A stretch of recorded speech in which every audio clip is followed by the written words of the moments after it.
Esa mañana, el legendario Blue Demon salió de su casa sin imaginar que ya no regresaría.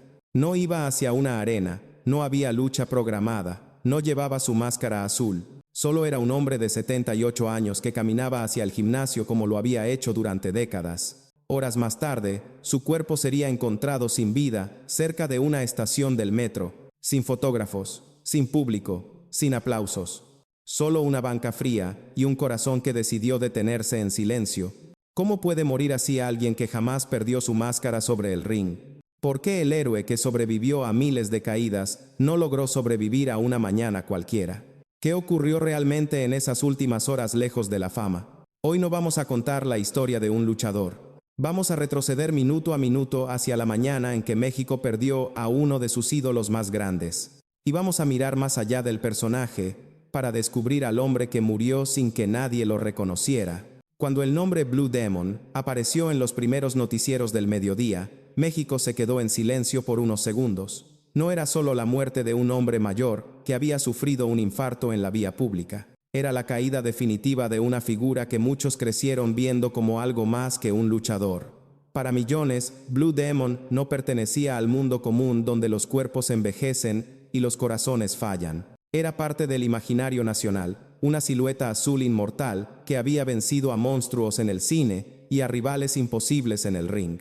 Las estaciones de radio interrumpieron su programación habitual. Las televisoras comenzaron a repetir imágenes en blanco y negro, el demonio azul levantando el brazo, el demonio azul avanzando hacia el ring, el demonio azul junto a El Santo. En pocas horas, su nombre volvió a ocupar titulares, pero esta vez no por una lucha histórica, sino por una noticia que nadie quería leer. Los periódicos hablaban de fin de una era. Los comentaristas deportivos no encontraban palabras exactas para explicar lo que sentían.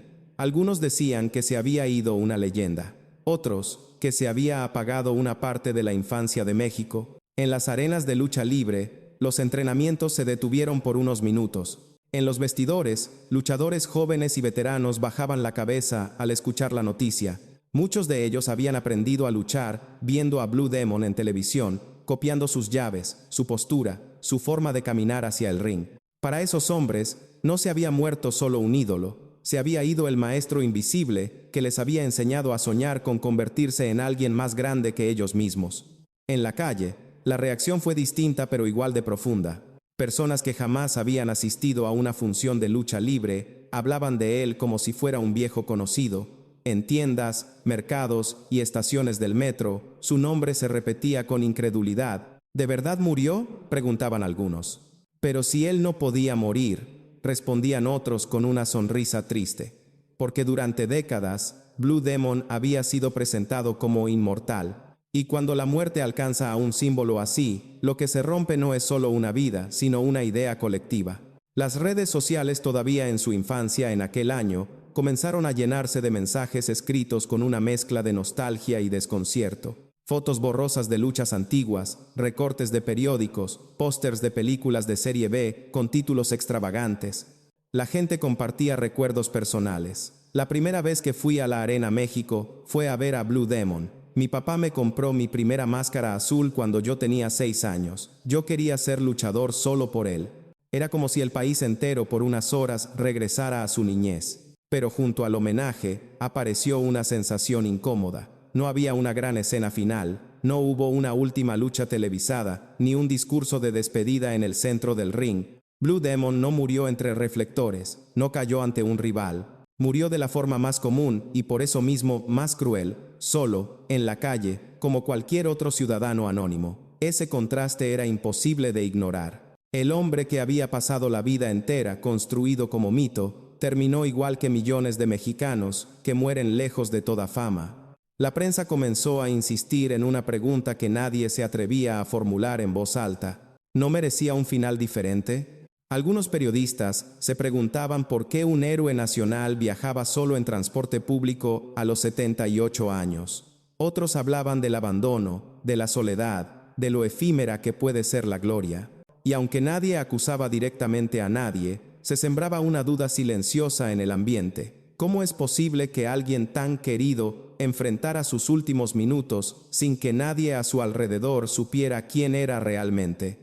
En los hospitales cercanos, médicos y enfermeras también comentaban la noticia con una mezcla de asombro y resignación. Era frecuente escuchar frases como: podría haber sido cualquier paciente. El corazón no distingue títulos. Y esa era tal vez la verdad más dolorosa de todas: la muerte no reconoce ídolos. Mientras tanto, su familia guardaba silencio en las primeras horas. No había comunicados largos ni declaraciones emotivas para la prensa. El duelo era privado, como casi toda su vida lo había sido. Blue Demon había pasado décadas protegiendo su rostro del mundo. Ahora, su familia protegía también su intimidad del espectáculo mediático. Poco a poco, los homenajes comenzaron a organizarse. Luchadores colocaban flores frente a los gimnasios. La Arena México encendió luces especiales en su honor. Programas de televisión dedicaron segmentos enteros a recordar sus mejores luchas. Y en cada narración se repetía la misma frase con distinta entonación: se ha ido una leyenda. Pero detrás de ese título había una pregunta que nadie lograba responder. ¿Quién era realmente el hombre que murió esa mañana? ¿Era el ícono intocable que durante años vimos derrotar enemigos imaginarios?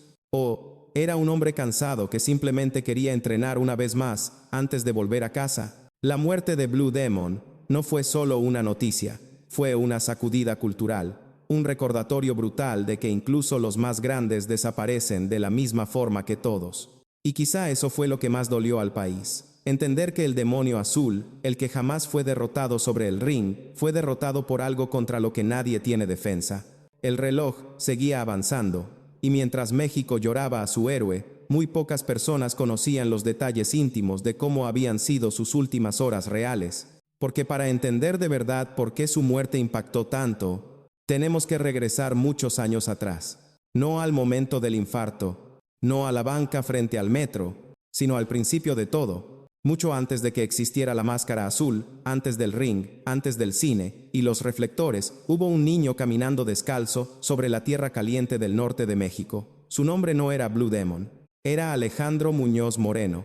Nació en 1922 en García, Nuevo León, en una familia numerosa y humilde, donde el trabajo empezaba temprano y la vida no regalaba nada. No había heroísmo en aquel paisaje, solo jornadas largas y manos agrietadas por el esfuerzo.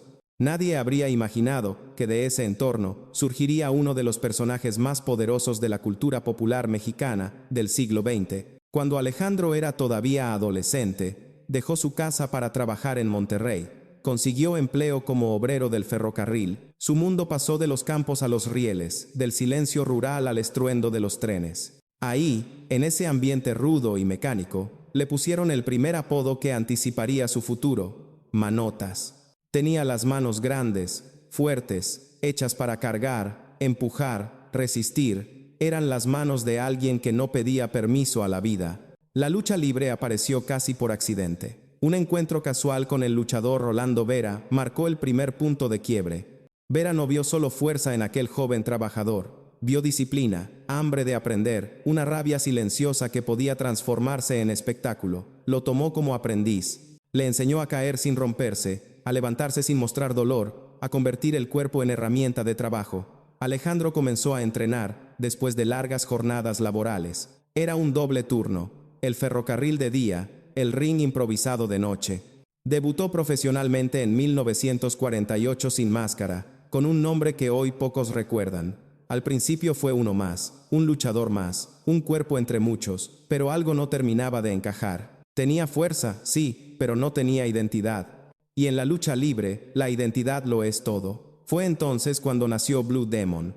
La máscara azul con detalles plateados no fue solo un diseño, fue una transformación. Alejandro dejó de existir ante el público. El demonio azul tomó su lugar. Al inicio fue rudo, el villano, el hombre que el público amaba odiar. Junto a Black Shadow, formó una pareja temida, agresiva, provocadora. Eran los hermanos Shadow, y su misión era simple: hacer que la gente gritara. Blue Demon entendió muy pronto que el ring no era solo un espacio de combate, sino un escenario psicológico. Aprendió a leer al público, a sentir cuándo acelerar, cuándo detenerse, cuándo mirar fijo a las gradas con desprecio calculado. Estaba creando un monstruo que la gente no podría olvidar. Todo cambió el día que Black Shadow perdió su máscara frente a El Santo. Aquella noche, algo se rompió para siempre. La derrota de su compañero fue un golpe emocional y simbólico. El demonio azul perdió a su sombra, pero encontró su destino. A partir de entonces, su historia giró alrededor de un solo nombre, el Santo. Rivalidad, protagonismo, enfrentamientos que llenaban arenas y daban forma a la mitología moderna de México. Cuando Blue Demon pasó al bando técnico y comenzó a enfrentar directamente a El Santo, la lucha libre entró en una nueva era. Ya no era solo deporte, era narrativa épica, era el bien y el mal enmascarados. Era un universo donde los luchadores no envejecían, simplemente evolucionaban. En los años 50 y 60, cada enfrentamiento entre ambos era más que una lucha, era un evento nacional. Blue Demon ganó campeonatos, acumuló victorias, construyó un nombre tan grande que se volvió intocable. Sobre el ring, nunca perdió una lucha de apuestas. Nadie le arrancó la máscara, nadie lo despojó de su identidad pública. Esa invulnerabilidad se convirtió en su marca. Para los aficionados, él no era un hombre disfrazado, era verdaderamente el demonio azul.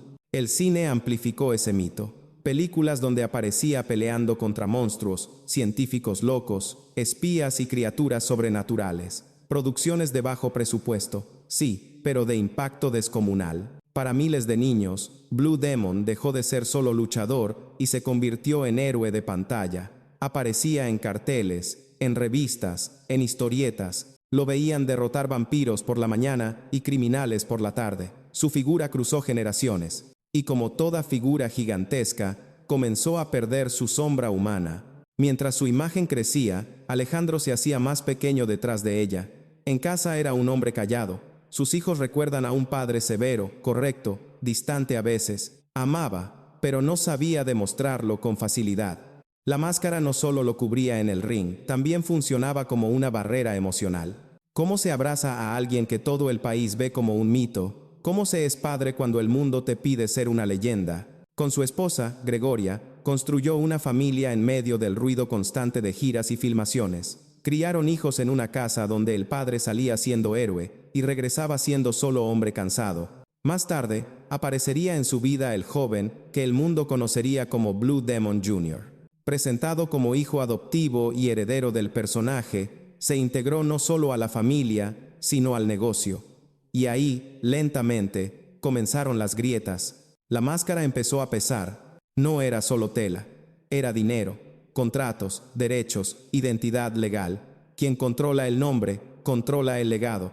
Y cuando se mezclan sangre, fama y dinero, el conflicto es inevitable. Para afuera, la imagen era perfecta. Maestro y discípulo, padre e hijo, legado asegurado. Pero por dentro, las diferencias crecían silenciosas. El hijo biológico y el adoptivo no compartían el mismo lugar en la narrativa pública, y eso, inevitablemente, generaba resentimiento. Blue Demon envejecía en silencio. A diferencia de otros ídolos deportivos que se aferran a los reflectores, él eligió retirarse con dignidad. En 1989 luchó por última vez profesionalmente. No se arrastró por los rings en declive. Se fue cuando todavía podía mirar de frente a la gente sin explicar derrotas. Pero retirarse del espectáculo no significa retirarse de uno mismo. Su identidad seguía siendo esa máscara, y cuando eso ocurre, envejecer se vuelve todavía más duro. A pesar de todo, se negó a convertirse en una reliquia. Fundó el Instituto Atlético Blue Demon, donde entrenaba luchadores jóvenes. Ahí encontraba una nueva forma de existencia, ya no como protagonista, sino como formador. Cada alumno era, en cierta forma, una extensión de su vida. Enseñar era permanecer. Mientras tanto, México cambiaba. El país que había visto nacer a la lucha libre como espectáculo masivo, entraba a una era más fría, más cínica. Las nuevas generaciones miraban otros deportes, otros ídolos, otras pantallas. Blue Demon comenzaba a ser, lentamente, una leyenda viva y luego, una figura histórica. Y cuando alguien que ha sido central se convierte en recuerdo, empieza una forma distinta de soledad. Y ahí, en ese punto de su vida, estaba Alejandro Muñoz Moreno, un hombre que había vencido a monstruos ficticios y enemigos reales, pero que ahora tenía que enfrentar algo más silencioso que cualquier rival: el paso del tiempo. No había cámaras acompañándolo al gimnasio todas las mañanas. No había descansos con fanáticos pidiendo fotos. Entrenaba solo, viajaba solo, caminaba solo, como si de alguna manera hubiera elegido retirarse del mundo antes de que el mundo se retirara de él. Y sin embargo, nunca dejó de ser Blue Demon, porque cuando construyes un símbolo tan grande, no puedes quitártelo. Solo puedes cargarlo hasta el final. Con los años, el demonio azul comenzó a ser testigo de algo que ningún luchador puede evitar: su propio desplazamiento del centro de la escena. Nuevos nombres ocupaban las marquesinas, nuevas máscaras se volvían populares, nuevas historias capturaban la atención del público joven. Para alguien que había sido ícono absoluto, el paso del tiempo no llegaba como un simple dato biológico, llegaba como una pérdida simbólica. Blue Demon nunca fue un hombre de declaraciones dramáticas, no concedía entrevistas confesionales ni exposiciones emocionales, pero quienes estuvieron cerca de él en su vejez hablaron de un carácter cada vez más silencioso, más introspectivo, más rígido. No era tristeza evidente, era algo más sutil, una especie de retirada interior, como si hubiera levantado muros invisibles alrededor de sí mismo. El hombre que durante décadas había construido un personaje absolutamente invulnerable, empezaba a ser rodeado por enemigos más silenciosos que cualquier rival: el cansancio crónico, la fragilidad corporal, los límites que el tiempo imponía incluso a un guerrero indomable.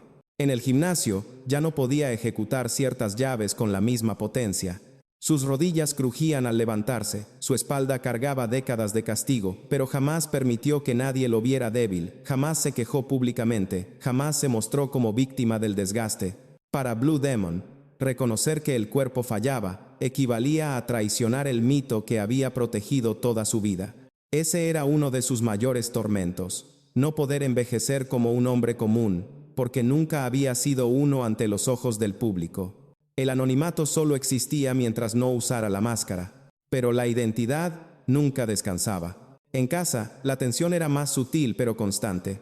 Nadie en su familia podía ignorar que su nombre ya no era solo un apellido, sino una marca, un símbolo, un negocio. La figura de Blue Demon Jr., promovido oficialmente como heredero del personaje, provocó una herida que no siempre se expresaba en voz alta. Para el hijo biológico, la sombra de la máscara era una sombra demasiado larga. Para el hijo adoptivo, cargar con ella era tanto un honor como una presión insoportable. Y para el hombre detrás de todo, era una batalla sin público. Las discusiones no siempre eran explosivas, a veces eran silencios prolongados, miradas que no se sostenían, decisiones unilaterales, negociaciones que se hacían sin él o alrededor de él. La historia pública mostraba a un padre orgulloso entregando su legado. La realidad tenía matices más incómodos, porque entregar el nombre es una cosa, entregar la identidad es otra muy distinta.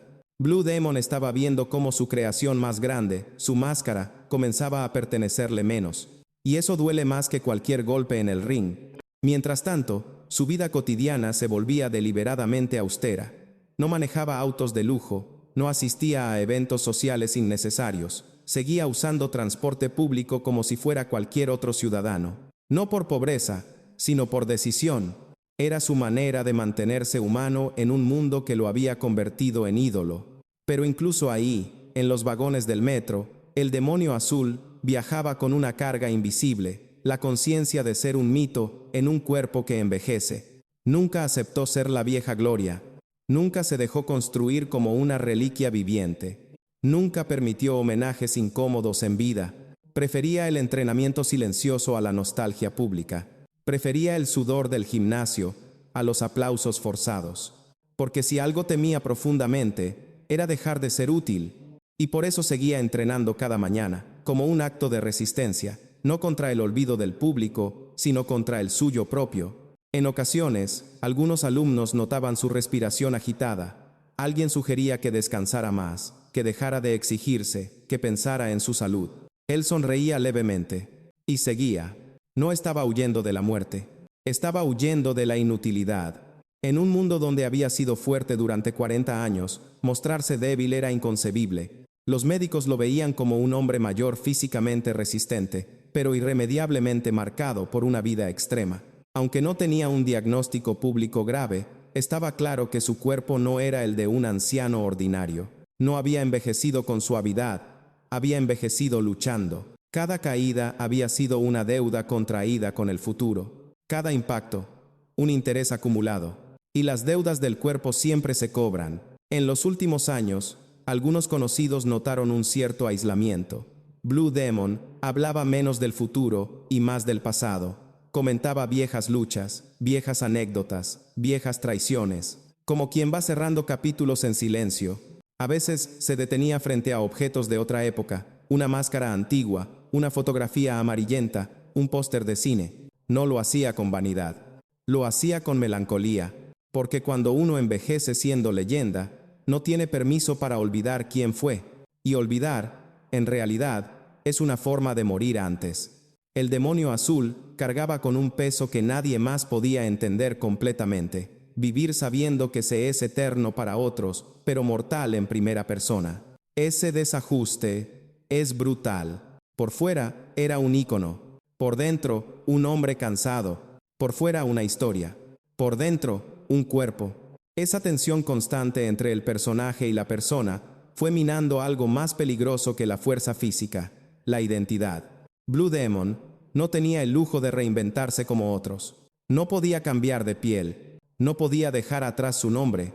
La máscara siempre estaba ahí, y con ella, la presión de no fallar, ni siquiera de viejo. Cuando llegamos a sus últimos años, lo que vemos no es un declive escandaloso. No hubo titulares de destrucción personal. No cayó en adicciones visibles. No se perdió en excesos. Lo suyo fue otro tipo de caída, más lenta, más silenciosa, más profunda.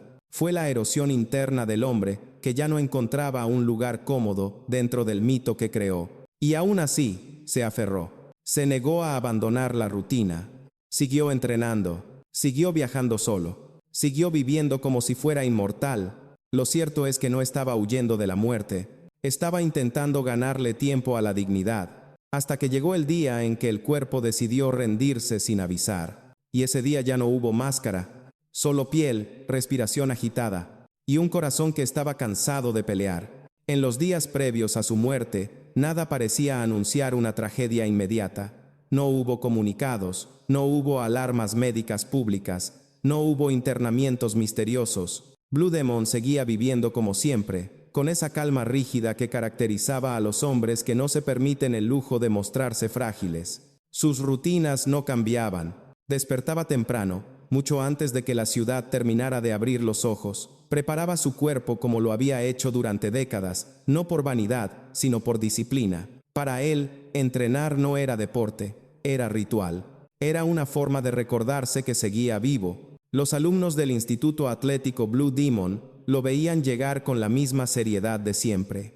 No levantaba la voz, no necesitaba gritar para imponerse, su presencia bastaba. Cuando corregía una llave, lo hacía con cuidado, pero con absoluta firmeza. Todavía tenía esas manos enormes capaces de acomodar un cuerpo mal colocado en cuestión de segundos. Algunos días parecía más cansado, otros más silencioso, pero nadie se atrevía a preguntarle si estaba bien, porque preguntar eso a alguien como él era casi una falta de respeto. Entre los pasillos del gimnasio hubo pequeños detalles que después, con la muerte encima, comenzarían a leerse como señales. Una respiración más pesada después del ejercicio, un descanso más largo entre series, una mirada perdida frente al espejo, como si ya no estuviera corrigiendo postura, sino diálogo interno. Pero en ese momento, nadie tenía conciencia exacta de su fragilidad. Los ídolos envejecen, pero nadie quiere mirar cómo. Fuera del gimnasio, su vida continuaba con la misma modestia que siempre había defendido. No hacía viajes largos. No asistía a eventos de nostalgia donde otros íconos vivían del recuerdo. No se dejaba usar como símbolo decorativo de una época pasada. Blue Demon no quería ser homenajeado en vida. Prefería ser ignorado a ser exhibido como reliquia. Y aún así, cuando caminaba por la calle, algunos lo reconocían, no por el rostro, sino por la forma de caminar, la postura, la presencia. A veces alguien se le acercaba con respeto, le pedía una foto, le estrechaba la mano con emoción contenida. Él respondía con educación, sin extender demasiado esos encuentros. Nunca buscó ser centro de atención fuera del ring. Volvía a casa como cualquier hombre mayor. Comía sencillo. Veía televisión. Se quedaba en silencio largos ratos. A diferencia de otros famosos, no reemplazaba el vacío del aplauso con excesos, lo llenaba con rutina. Pero la rutina, por más firme que sea, no detiene el tiempo, y el tiempo no perdona a nadie. Quienes convivieron con él recuerdan que hablaba menos de planes futuros y más del pasado, no con nostalgia exagerada, sino con un tono de cierre, como quien ordena un archivo viejo antes de apagar una luz. Hacía comentarios sobre luchas antiguas. Recordaba nombres que nadie mencionaba ya. Sonreía al pensar en rivalidades desaparecidas. No parecía deprimido, parecía distante. Y hay una diferencia profunda entre ambos estados. La distancia es una forma de despedida anticipada, aunque nadie la reconoció entonces. En su familia no hubo discusiones abiertas ni despedidas formales. No llamó a nadie para decir, esto podría ser el final. No escribió cartas dramáticas ni hizo confesiones. Blue Demon no dramatizaba. Nunca lo hizo. Vivía como había luchado, en silencio, sin promesas, sin teatralidad. La víspera de su muerte fue absolutamente normal, demasiado normal. Nadie fue a visitarlo. Nadie lo llamó con urgencia. No hubo reuniones improvisadas. No hubo lágrimas anticipadas. Cenó como siempre. Durmió como siempre. O eso creyeron quienes lo rodeaban. Se fue a la cama como un hombre que tenía planes para el día siguiente. Y el día siguiente llegó. Llegó sin presagios, sin clima extraño, sin presentimientos colectivos. Esa es una de las crueldades más grandes de la vida. No avisa.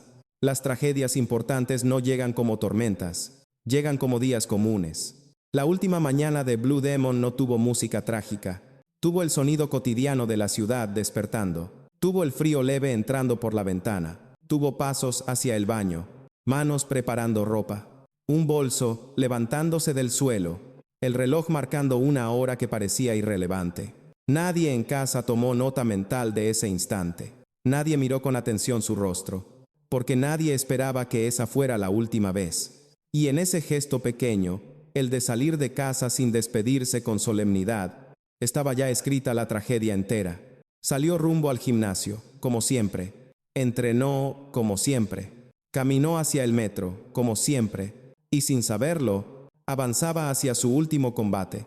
La última noche de Blue Demon no se distinguió de muchas otras. No hubo hospitalizaciones, no hubo visitas urgentes, no hubo palabras finales pronunciadas con solemnidad.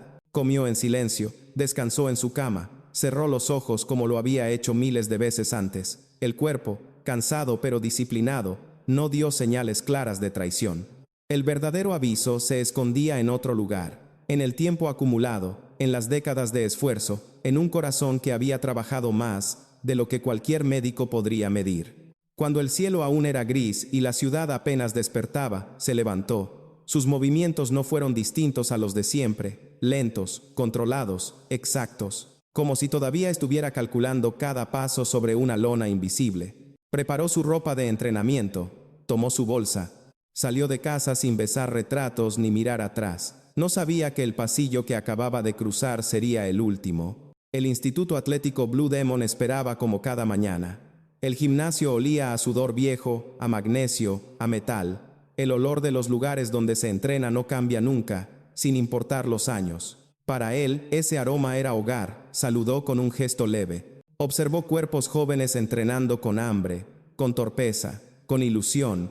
Corrigió posturas, tocó hombros, hizo ajustes técnicos. No levantó la voz, no lo necesitaba. Algunos alumnos recordarían después que parecía cansado, no agotado, no enfermo, sino profundamente contenido, como si cuidara la respiración con más atención que otros días, como si diera cada instrucción con una pausa más larga, como si algo dentro de él estuviera pidiendo espacio. Pero nadie imaginó que algo estuviera mal.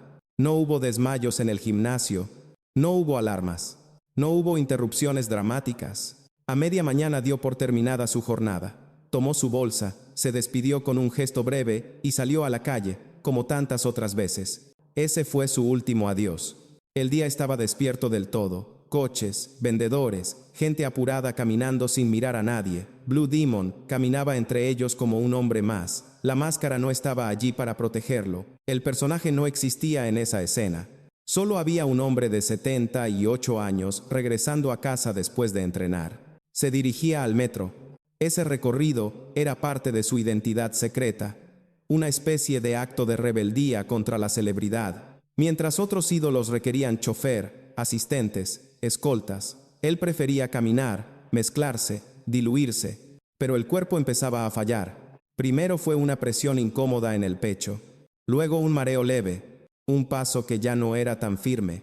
Intentó ignorarlo, como había ignorado el dolor tantas veces en el ring, pero este dolor no era igual. No venía de un golpe externo, venía de adentro.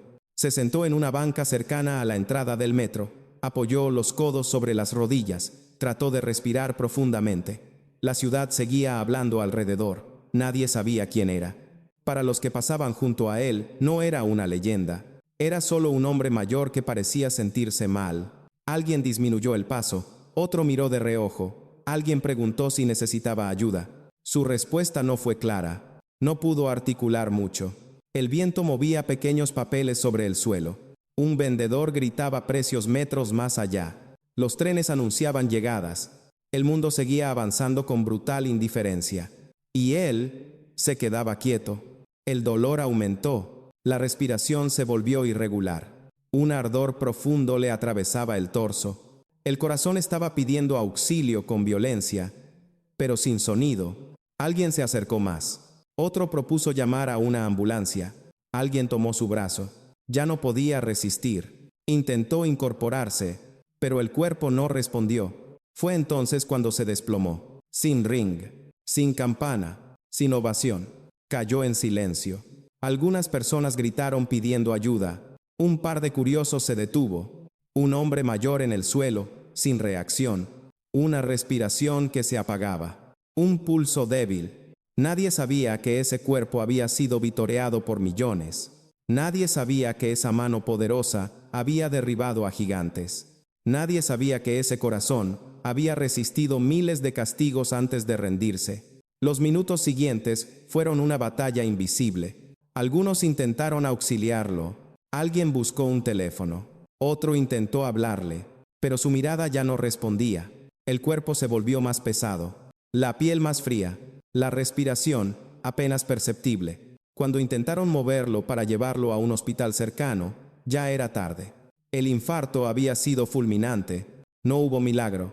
No hubo segunda oportunidad. No hubo última llave de escape. Blue Demon murió ahí, en una banca, entre desconocidos, sin máscara, sin gloria, sin testigos conscientes de la historia que acababa de terminar. Minutos después, alguien confirmó lo inconcebible. No era solo un hombre mayor, no era solo un paciente, era Blue Demon. Y el rumor se expandió con la velocidad del impacto. La noticia alcanzó a su familia como un puñetazo sin aviso. No hubo despedida, no hubo tiempo para llegar, no hubo última palabra, solo una llamada, seca, irreversible. Un hombre que llevaba toda su vida entrenándose para resistir, había sido vencido por algo que nadie puede entrenar: la muerte, sin médicos especiales, sin clínicas privadas, sin tratamiento exclusivo. La muerte lo alcanzó como alcanza a todos, en la calle, en la rutina, en la fragilidad. Y esa imagen fue la más dura de todas. El demonio azul, vencido por una mañana común, mientras el cuerpo era llevado por servicios de emergencia, sin reflectores ni protocolos de celebridad. Algunos testigos empezaban a entender qué había ocurrido.